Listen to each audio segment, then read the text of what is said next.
Welcome to my channel. இன்றைக்கான வீடியோவில் நம்ம எதை பற்றி பார்க்க போகிறோம்னு பார்த்தீங்கன்னா, வாட்ஸ்அப்பில் அனுப்பியிருக்க இமேஜை வந்து எப்படி நம்ம ஒரே கிளிக்கில் வந்து எடிட் பண்ணுறது அப்படிங்கிறத பற்றி நான் இன்றைக்கி உங்களுக்கு சொல்லித்தர போகிறேன். அதாவது உங்கள் பிசியில் வந்து இந்த சாஃப்ட்வேர் வந்து ஆல்ரெடி இன்ஸ்டால் ஆகியிருக்கும். அந்த சாஃப்ட்வேர் மூலிமா ஈஸியாகவே நீங்கள் எடிட் பண்ணிக்கலாம். ஒரு சூப்பரான ட்ரிக்கு உங்களுக்கு சொல்லித்தர போகிறேன். ஒரே கிளிக்கில் எல்லா இமேஜையும் கரெக்டாக கிராப் பண்ணி நீங்கள் எடிட் பண்ணிக்கலாம். ஓகே ஃப்ரெண்ட்ஸ், இது போன்ற தகவலுக்கு என்னோடய சேனலை வந்து சப்ஸ்கிரைப் பண்ணிக்கோங்க. ஓகே, வாங்க இன்றைக்கான வீடியோக்குள்ளே போகலாம். அதாவது இந்த வாட்ஸ்அப்பில் அனுப்பியிருக்கிற இமேஜ் வந்து நீங்கள் டவுன்லோட் பண்ணிடுங்க. ஃபஸ்ட்டு டவுன்லோட் பண்ணி எல்லா இமேஜையும் டவுன்லோட் பண்ணிடுங்க. டவுன்லோட் பண்ணிவிட்டு அந்த ஏதாவது ஒரு இமேஜ் வந்து நீங்கள் கிளிக் பண்ணுங்கள்.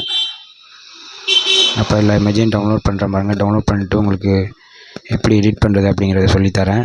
அது எல்லா இமேஜையும் இப்போ நான் டவுன்லோட் பண்ணிகிட்ருக்கேன். இந்த டவுன்லோட் கொடுத்துட்டேன், டவுன்லோட் ஆகிடுச்சு. இதை வந்து நீங்கள் ஃபைலை வந்து எக்ஸ்ட்ராக்ட் பண்ணி உங்கள் ஃபோல்டரில் க்ரியேட் பண்ணி வச்சுக்கோங்க.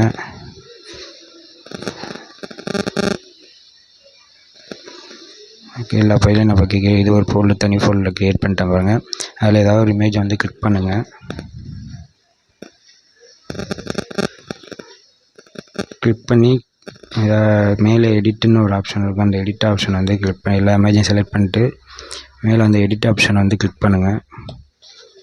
எடிட் ஆப்ஷன் கிளிக் பண்ணிங்கன்னா கிராப்னு இருக்கும். அந்த கிராப்பை வந்து கிளிக் பண்ணி எல்லா இமேஜையும் ஒரே செகண்ட்லேயே நீங்கள் கிராப் பண்ணிடலாம். ஓகே ஃப்ரெண்ட்ஸ், இது போன்ற பயனுள்ள தகவலுக்கு என்னோடய சேனலை வந்து சப்ஸ்கிரைப் பண்ணிக்கோங்க. என்னோடய வீடியோ உங்களுக்கு பிடிச்சிருந்தா உங்கள் ஃப்ரெண்ட்ஸுக்கும் ஷேர் பண்ணுங்கள். ஓகே ஃப்ரெண்ட்ஸ், நன்றி, வணக்கம்.